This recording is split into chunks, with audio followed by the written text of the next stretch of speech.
Welcome to 13 on your side at noon. Muskegon County continuing to recover after getting the brunt of the storms. 13 on your side's Charlie Tinker joins us live from the south end of town, one of the hardest hit areas, and still a lot of folks without power. Charlie.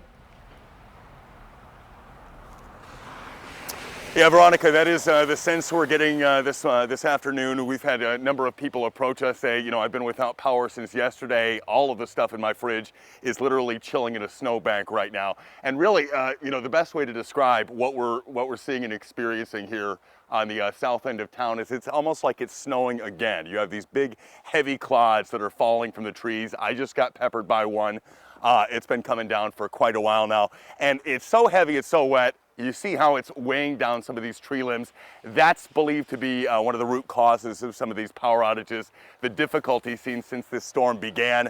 Take a look up there. You can kind of barely see it, but we got the intersection of really two lines here, and there are trees on both of them. So obviously a precarious situation.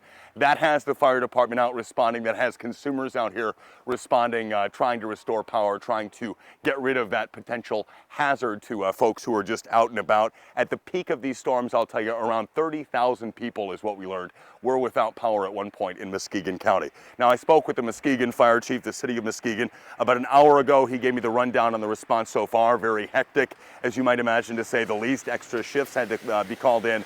The chief said he personally was plowing snow at one point.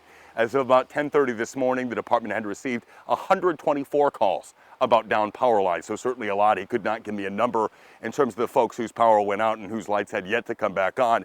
Turning to the Consumers Energy outage map, we can easily see, that's still very much in the high hundreds, if not thousands at this point. A lot of it because, again, of those snow-covered falling limbs, leading to a large number of down lines and several close calls, as this homeowner told us. It just started out as normal snow, and then like half hour into it, we started hearing creakings. A big limb fell in front of our house. We moved it in the backyard. About 20 minutes later, this one fell. But one thing about this neighborhood that I can say is everyone's kicking in together, helping each other. Everyone's getting each other unstuck, getting the tree limbs moved.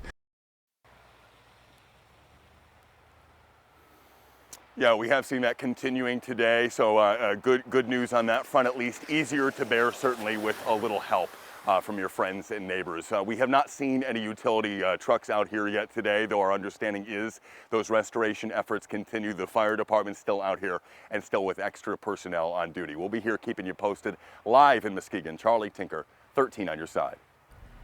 All right, thanks, Charlie. Muskegon's Director of Public Works says crews are out today working to clear the side streets and hope to have them all finished by the end of the day. The Deputy Director of Public Works says he is hoping the sun will help with that. The director says the heavy wet snow made it difficult to move and in some cases made roadways icy. He says right now their biggest issue is the number of trees down, and crews are working around the clock to clear them. So we had to scramble a little bit to get prepared for that. Obviously, 11 inches in October really is I believe perhaps going to set a record, and so certainly something we deal with throughout the year, but this early it was definitely a surprise. Officials say to make sure to be cautious around our plow trucks, drivers, and Consumers Energy crews working to restore power. Thousands of Consumers Energy customers are still without power as crews work to get the lights back on to more than 43,000 people who lost power during yesterday's unusual fall snowstorm that hit the lakeshore. More than 200 crews are out working to get the power back on around West Michigan. We're joined live now by Brian Wheeler with Consumers Energy to get an update on restoration efforts. Brian, thank you for joining us this afternoon. Thank you. When can people expect to have their power restored?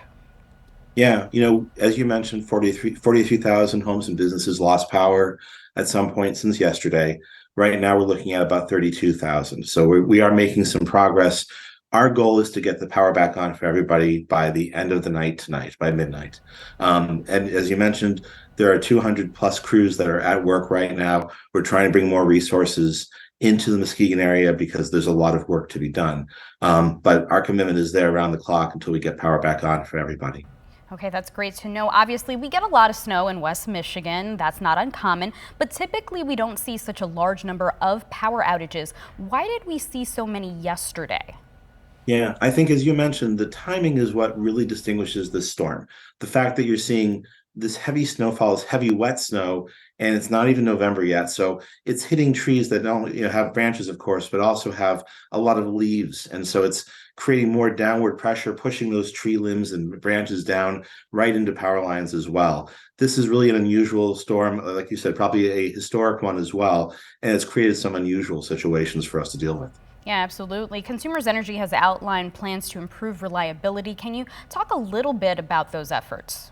Absolutely. So in the long term, we're spending a lot of time and resources, of course, to clear trees away from power lines, which is always the number one cause of outages.